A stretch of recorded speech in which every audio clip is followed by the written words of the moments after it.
Nadaka was a world of breathtaking wonder, a collection of magical islands floating in an endless sky, their jagged peaks and lush valleys suspended above a sea of swirling clouds.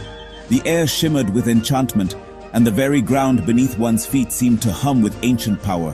The sky itself was a canvas of shifting colors, lavender at dawn, gold at midday, and deep indigo at night, while the clouds below rolled and twisted like living rivers, reflecting the moods of the islands above.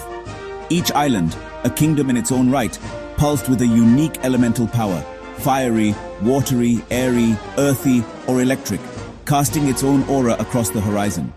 Some islands blazed with the glow of molten lava, while others shimmered with the cool blues of endless water, or sparkled with the crackle of lightning.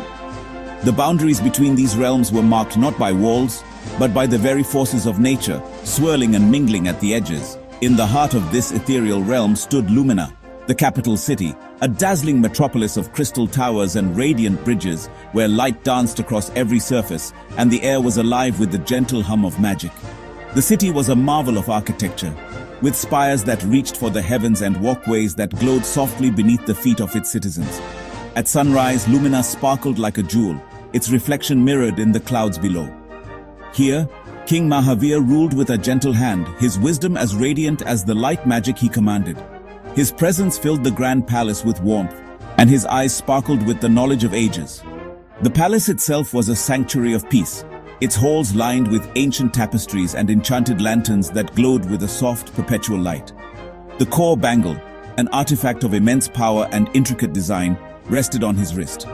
Its surface glowed with shifting runes, a symbol of the unity and balance he fostered among the diverse regions. The bangle was said to be forged from the first light of creation, its magic woven from the hopes and dreams of Nadaka's earliest rulers.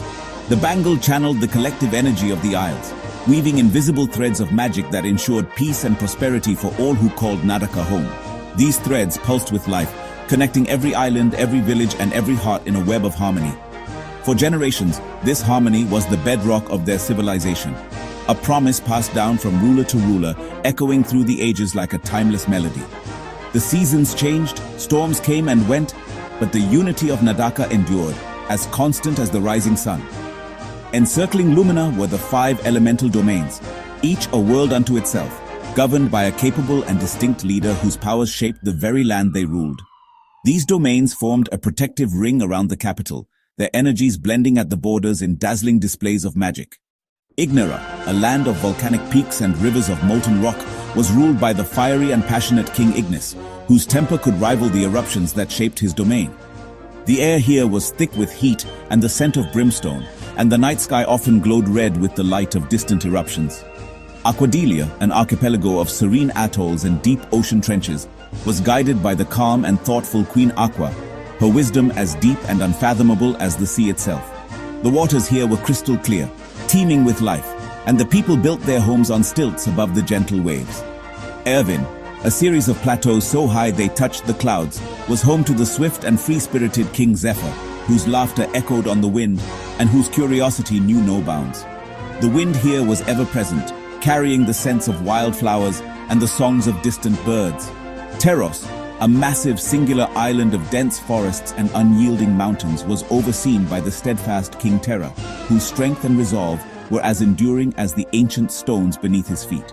The forests were thick with ancient trees, their roots entwined with veins of glowing crystal.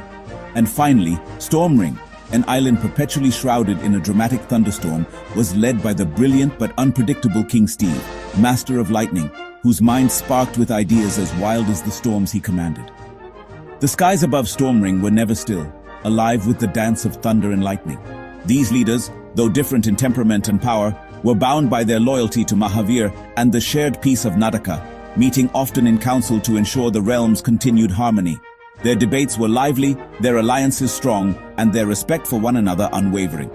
The people of each region reflected the nature of their element, their traditions and crafts shaped by the magic that flowed through their lands. Their clothing, music, and celebrations were as varied as the islands themselves, each a vibrant expression of their heritage. The Ignorans were bold and creative, their spirits as bright as the flames they commanded, forging metal and art in the heart of volcanoes. Their forges glowed day and night, and their festivals were marked by spectacular displays of fire dancing and pyrotechnics.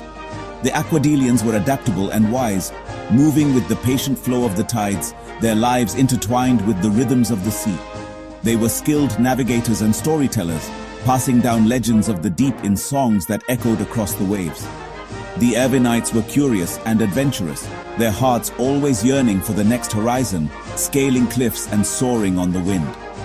They built gliders and windmills, and their villages clung to the edges of cliffs, open to the endless sky. The Terrans were strong and dependable, their loyalty as solid as the ground beneath their feet, tending forests and building with stone. Their homes were carved into mountainsides, and their festivals celebrated the cycles of growth and harvest. The people of Storm Ring were quick-witted and energetic, their minds crackling with ideas like a bolt of lightning, thriving in the midst of perpetual storms. They were inventors and philosophers, always seeking new ways to harness the power of the storm. This diversity was not a source of conflict but of strength, each culture adding its own melody to the grand symphony of Nadaka. The people celebrated their differences, weaving them into a tapestry of shared purpose and joy.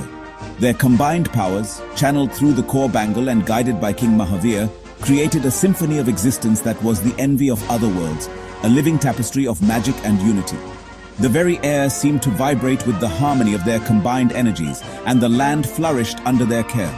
For many years, this symphony played on without a single discordant note, the people of Nadaka living in harmony and prosperity. Generations grew up knowing only peace, their lives filled with laughter, learning, and the gentle rhythm of the seasons. Children from different regions would meet in Lumina during vibrant festivals, sharing stories, learning about each other's unique powers, and forging friendships that would last a lifetime. The city would come alive with music, color, and the joyful shouts of children at play. A blacksmith from Ignera might collaborate with an engineer from Stormring to create a magnificent new invention, blending fire and lightning in ways never before imagined. Their workshops buzzed with creativity, and their inventions often became the marvels of the realm. A farmer from Teros might trade goods with a sailor from Aquadelia, their partnership strengthening the bonds between their homes and enriching both lands. The marketplaces of Nadaka were filled with the scents of exotic spices, the sounds of laughter, and the vibrant colors of goods from every corner of the isles.